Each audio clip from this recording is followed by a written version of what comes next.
अनंत सिंह, उनकी आज गिरफ्तारी बेड़ना गांव से किया गया है।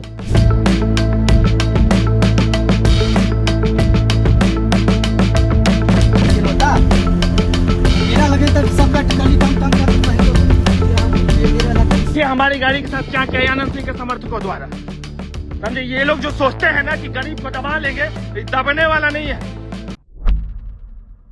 बीते 30 नवंबर को मोकामा में हुए दुलारचंद यादव हत्याकांड में बीती रात पटना पुलिस ने जदयू के प्रत्याशी और पूर्व एमएलए अनंत सिंह को गिरफ्तार कर लिया है। वैसे ये माना जा रहा था कि इस पूरी घटना में अनंत सिंह खुद ही सरेंडर कर देंगे, लेकिन वो खुद से जब सरेंडर नहीं उन्होंने किया तो उसके बाद पटना एसएसपी के नेतृत्व में बीते रात लगभग 1:15 बजे उनकी गिरफ्तारी होती है। आपको बता दें कि दुलारचंद यादव हत्याकांड में उनके परिवार की तरफ से अनंत सिंह को नामजद आरोपी बनाया गया था, जिसके बाद ये पूरी कार्रवाई हुई है।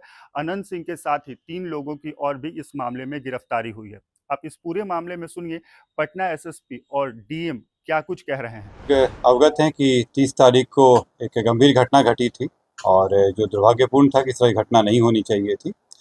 इस घटना में जो तारतर गांव है उसके समीप में 2 पक्षों जो वहाँ प्रत्याशी थे, वो उन दोनों के काफिला आ रहा था और उन दोनों के बीच पक्षों में झड़प हुई और झड़प में पथराव हुआ, लोग घायल हुए और उसके बाद एक शव बरामद हुआ। उसमें जो दुलारचंद यादव हैं, जो 75 वर्ष के रहने वाले हैं, उसी गांव के पास के रहने वाले हैं, उनका पूर्व में भी आपराधिक इतिहास रहा है, उनका शव बरामद किया गया। उसके बाद वहाँ पे दोनों पक्षों के द्वारा कांड दर्ज कराया गया। कांड दर्ज होने के बाद अनुसंधान प्रारंभ किया गया। पुलिस घटना की सूचना मिलते ही तुरंत पहुंची थी वहाँ पे और वहाँ से साक्ष्य भी इकट्ठे किए गए। घटनास्थल से कई जगह के फुटेज भी प्राप्त हुए, जिससे क्या घटना हुई है उसके बारे में कई जानकारियाँ मिली। लोगों के गवाह भी सामने आए और उनकी गवाही भी ली गई। साथ ही कल मृतक का पोस्टमार्टम कराया गया, उससे भी हम लोगों को अहम सुराग मिले। जो अभी तक के अनुसंधान में आया उसमें उससे प्रतीत हुआ कि ये जो घटना हुई है ये आदर्श संहिता का उल्लंघन भी हुआ है। इसमें ये एक गंभीर मामला भी था। हम लोग इलेक्शन कमीशन के द्वारा निर्देशित भी किया गया था कि शांतिपूर्ण ढंग से इलेक्शन होना चाहिए और इसमें जब अनुसंधान किया गया तो पाया गया कि जो प्रत्याशी हैं वो वहाँ पे मौजूद थे, उनके सामने में घटनाएं हुई हैं और जो कांड के मुख्य अभियुक्त भी हैं अनंत सिंह, उनकी आज गिरफ्तारी बेड़ना गांव से किया गया है। इसमें हम लोग को जो जानकारी प्राप्त हुई थी, इनके 2 सहयोगी भी इनके साथ में थे जो उस घटना स्थल पर भी थे और उनकी भी गिरफ्तारी की गई है। ये 2 व्यक्ति हैं मणिकांत ठाकुर जो नदवा गांव के रहने वाले हैं और दूसरा रंजीत राम जो लदमा गांव के रहने वाले हैं। इस पूरे 3 लोगों की गिरफ्तारी हुई है। जो प्रत्याशी हैं अनंत सिंह, उनकी गिरफ्तारी हुई है। दूसरा मणिकांत ठाकुर जो नदवा गांव के रहने वाले हैं, बाढ़ थाना अंतर्गत। दूसरे रंजीत राम जो लदमा गांव के रहने वाले हैं। ये लोग भी उस घटना स्थल पर थे मौजूद। इन तीनों की गिरफ्तारी की गई है। इन तीनों को आगे मजिस्ट्रेट के सामने प्रस्तुत कराया जाएगा और आगे विधि सम्मत कार्रवाई की जाएगी। इसमें जो पोस्टमार्टम रिपोर्ट आया है उस रिपोर्ट में दिया गया है कि उनके जो मृत्यु का कारण बताया गया है उसमें बताया गया है कि जो शॉक लगा है उनको हार्ड और ब्लंट सब्सटेंस के साथ, जो उनके हृदय और फेफड़ों में जो चोट आई है। इसके अतिरिक्त उनके पाँव में गोली का भी आया है, जिनको गोली मारी गई है। इस दोनों चीज़ों से स्पष्ट होता है कि ये हत्या का मामला है और चूंकि घटनास्थल पे कई लोग मौजूद थे, वहाँ के लोगों के बयान वगैरह से स्पष्ट हो रहा है, तो इस कारण इसमें गिरफ्तारी गोली बरामद हुई? नहीं, इसमें गोली बरामद नहीं हुई है क्योंकि इसमें जो मृतक के पोस्टमार्टम में बचा रहा कि एंट्री वुंड भी था और एग्जिट वुंड भी था। इसलिए आप सब लोगों को मैं आज स्वागत करता हूं। जैसे आप लोगों को जानकारी होगी, जो घटना मोकामा विधानसभा क्षेत्र में हुआ है उसको जिला प्रशासन और पुलिस ने काफ़ी अति गंभीरता से लिया। गंभीरता से लेते हुए पूरी घटना का छानबीन भी पुलिस द्वारा पुलिसी कार्रवाई के तहत की जा रही है। कांड दर्ज हुआ है और पुलिसी कार्रवाई अलग से चल रही है। हम लोग इस घटना को बहुत ही सीरियसली देख रहे हैं और घटना के बाद काफ़ी हम लोगों ने कार्रवाई की है।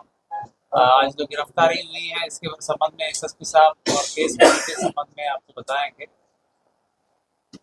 आचार संहिता बहुत ही एक मजबूत स्तंभ है पूरा इलेक्शन प्रोसेस में और इलेक्शन कमीशन का स्पष्ट निर्देश है कि बाई लॉ इलेक्शन होगा, तो उसी का अनुपालन 100% करने में हम लोग लगे हुए हैं और कराएंगे भी।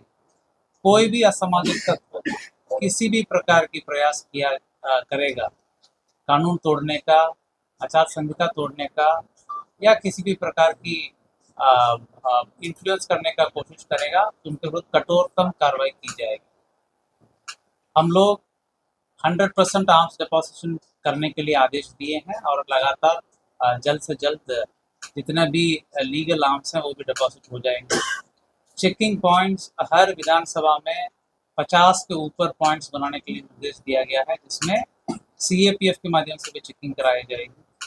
सेजर पूरे राज्य में पटना जिला में सबसे ज़्यादा सेजर अभी तक का हुआ है। लगातार CAPF सक्रिय हैं और पर्याप्त मात्रा में CAPF की बल उपलब्ध है। वो पुलिस बल और मजिस्ट्रेट के साथ लगातार चेकिंग की कार्रवाई लगातार कर रहे हैं और सेजन भी कर रहे हैं।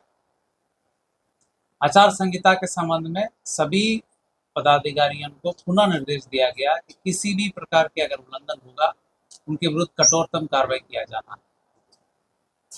जहाँ तक इलीगल आर्म्स की बात है, उस पर और तेजी लाई गई।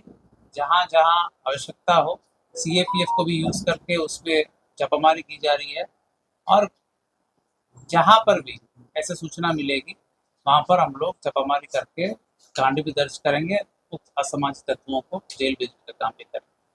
कहने का मतलब, इलेक्शन कमीशन द्वारा दिए गए निर्देश पूरे लॉ और कानून को फॉलो करके इलेक्शन की प्रोसेस संपन्न होगा, वो बिल्कुल होगा, उसका पालन कराया जाएगा।